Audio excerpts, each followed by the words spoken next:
अस्सलाम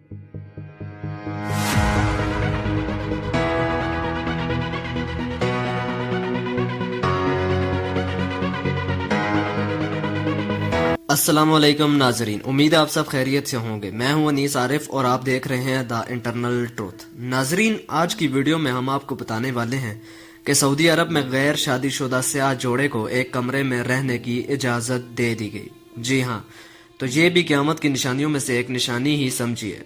तो वीडियो को आगे बढ़ाने से कबल आप सबसे सिर्फ एक गुजारिश है कि हमारे चैनल को सब्सक्राइब कर दें और वीडियो को भी लाइक कर दें। शुक्रिया।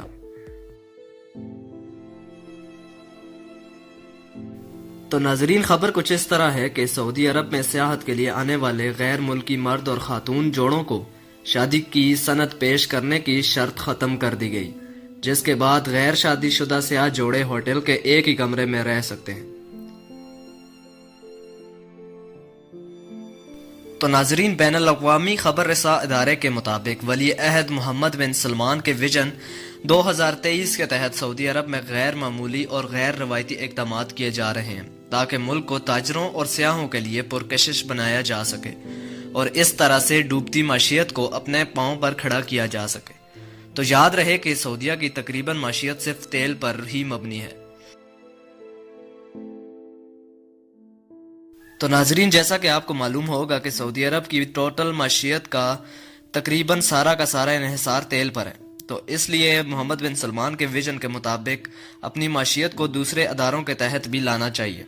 जी हाँ, सऊदी अरब में पहली बार सियाहों के लिए वीज़ा पॉलिसी का ऐलान किया गया है, जिसके तहत सियाहों को अर्जा कीमत पर बेहतरीन सहूलियात मुहैया करने के अलावा ख़वातीन सियाहों के लिए बुरका की लाजमी शर्त के खात्मे और अब बैरून मुल्क से आने वाले गैर शादीशुदा सियाह जोड़ों को एक ही कमरे में ठहरने की इजाज़त भी मिल गई है।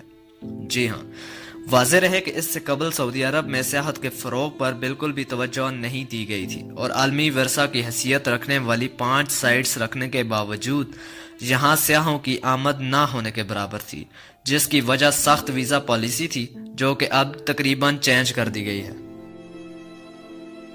तो नाजरीन, यही थी आज की वीडियो। उम्मीद करता हूँ आपको वीडियो पसंद आई हो। तो नाजरीन, हमारे चैनल को ज़रूर सब्सक्राइब करें और वीडियो को भी लाइक कर दें ताकि आपको आइंदा आने वाली वीडियोस भी इसी तरह मिलती रहें। शुक्रिया।